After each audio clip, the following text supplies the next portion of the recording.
Fananeo ny fomba fijery ndrimanoloana ny rahapirenena ny ministra ny kolotsaina Ramatoa Laroa Irandrianarso ho azy zava-dehibe ny fanajana ny sotoavana mahamalagasy ary ny siny ny fifampiresahana mba hiravona ny disadisa samihafa eto amin'ny firenena. Firenena vomivoaka avy anatin'ny krizy ny firenena malagasy izay manomboka miaron-dojo kelikely raha ny voalazan'ny ministra ny asa tanana ny kolotsaina sy ny vaky nandritra ny tafa nataony tamin'ny mpampalala vaovao. Izay atao anatin'ny ministeran'ny kolotsaina dia anisany anentana antsika vahoaka malagasy mba hanao jeritodika ny zava-misy satria tsy ny krizy ny 5 taona lasa no erahitantsika sy anaovantsika ny fiarinan-doha amin'izao fotoana izao fa ny efa tamin'ny 4 taona lasa mihitsy izay mikika ny fiainantsika malagasy. Afaka mirehare nefa sika malagasy amin'izao fotoana izao satria dia manomboka miaron-doha tsikelikely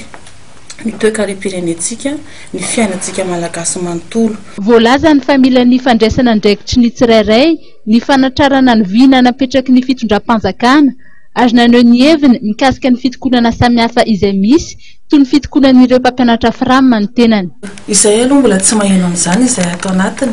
fa ianareo any ivelany izany no maheno azy satria hatreto aloha ny tanjo fitondram-panjakana hatreto dia mbola ny mitondra sy manatanteraka ny politika mpanjakana izay politika mifanaraka indrindrandrindra amin'ny filan'ny malagasy iray manontolo ka io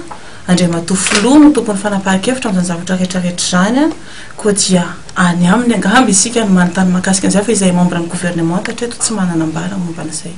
Nasiany resaka ihany koa ny resabe mikasika ny fanovana ireo mpikambana eo anivon'ny gouvernement. Raha tsy laza ohatra fa tsy ny frame ohatra izay napiditra mpampianatra 10,000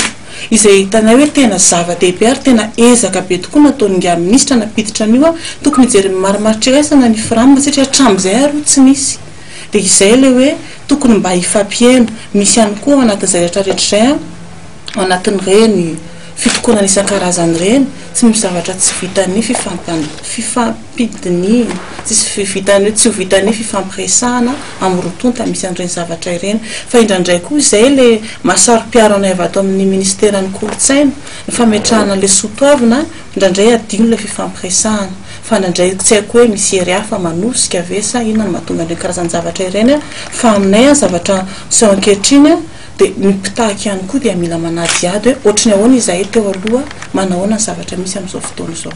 Nambarany ity mpitondra tenin'ny gouvernemanta ity fa misy ihany koa ny fandraisana andraikitra samihafa hitadiavam-baolana manoloana ny olana eo amin'ny resaka fahatapahan-jiro na ny délestage sy ny tsy fandriam-pahalemana any atsimo.